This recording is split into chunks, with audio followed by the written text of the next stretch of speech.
ఈరోజు మనం psychology last year టెట్లోని క్వశ్చన్స్ని సాల్వ్ చేద్దాం. ఫస్ట్ వన్, విభిన్న ఆలోచన లక్షణం అంటున్నారు.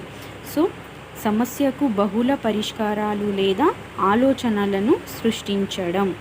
బహుళ పరిష్కారాలు లేదా ఆలోచనలను సృష్టించడం. నెక్స్ట్ క్వశ్చన్,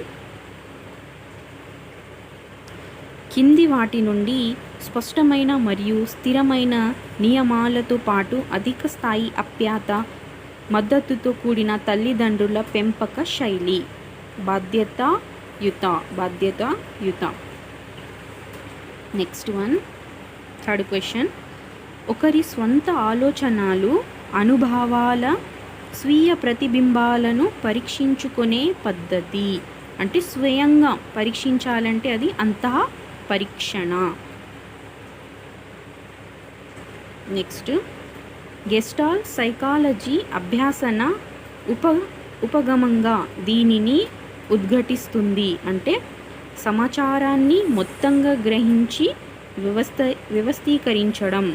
అంటే గెస్టాల్ వాదులు అంటే సమాచారాన్ని మొత్తంగా సమగ్రంగా చూడడం అనేది, భాగాలుగా చూడడం కాదు. అంటే గెస్టాల్ వాదులు ఎవరెవరు ఉన్నారు అంటే Koffka and Kohler. Next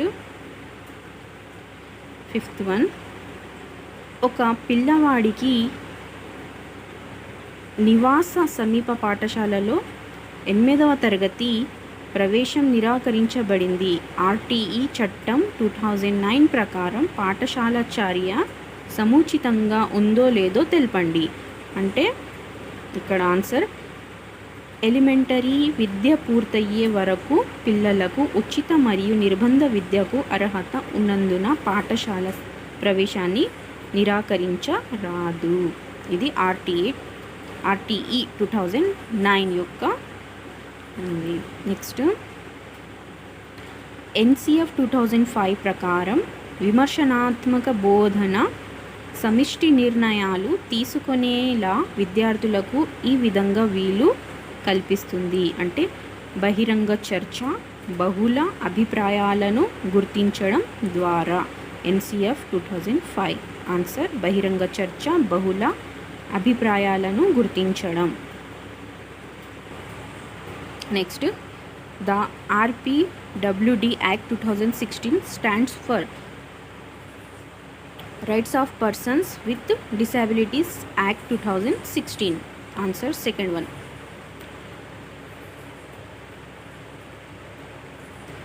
eighth one, project based learning encourage students to.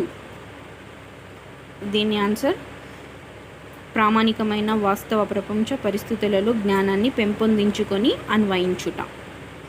Answer fourth one is right. So next,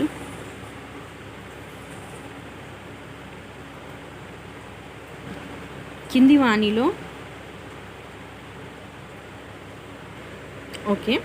ఉపాధ్యాయ కేంద్రీకృత నమూనాలో అభ్యసనాన్ని వ్యవస్థీకరించుటలో ప్రాథమిక దృష్టి దేనిపై ఉంటుంది? ఉపాధ్యాయుని నుండి స్పష్టమైన బోధన మార్గదర్శకత్వంను అందించడం. Next, Vygotsky the zone of proximal development ZPD భావన దేనిని సూచిస్తుంది? అంటే పిల్లవాడు స్వతహాగా చెయ్యగలిగే దానికి పెద్దవారి సహాయంతో చెయ్యగలిగే దానికి మధ్య వ్యత్యాసం. జెడ్పీడి వైగోట్స్కీది ఉంది.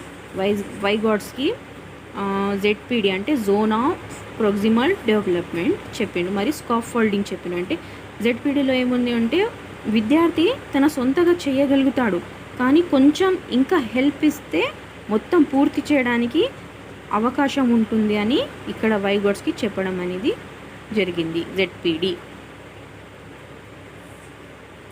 ఎరిక్సన్ ప్రకారం 3 నుండి 6 సంవత్సరాల వరకు ఉండే మనోసాంఘిక దశ ప్రధాన సంఘర్షణ లక్షణం. అంటే చొరవ వర్సెస్ అపరాధం. మరియు ఎరిక్సన్ ప్రకారం ఎన్ని దశలు ఉన్నాయంటే 8 దశలు ఉన్నాయి. అవి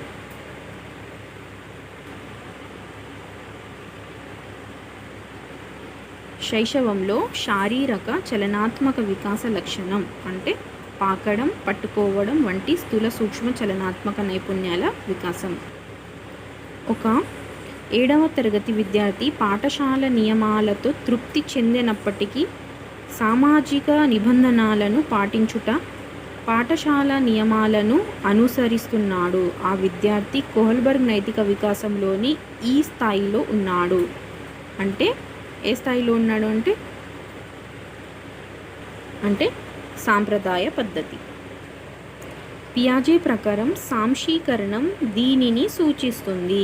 కొత్త సమాచారాన్ని ఇప్పటికే ఉన్న మానసిక స్కీమాలలో చేర్చడం సాంశీకరణం, మరియు పరిసరానికి అనుగుణంగా మార్పు చేయడం అనేది అనుగుణ్యం.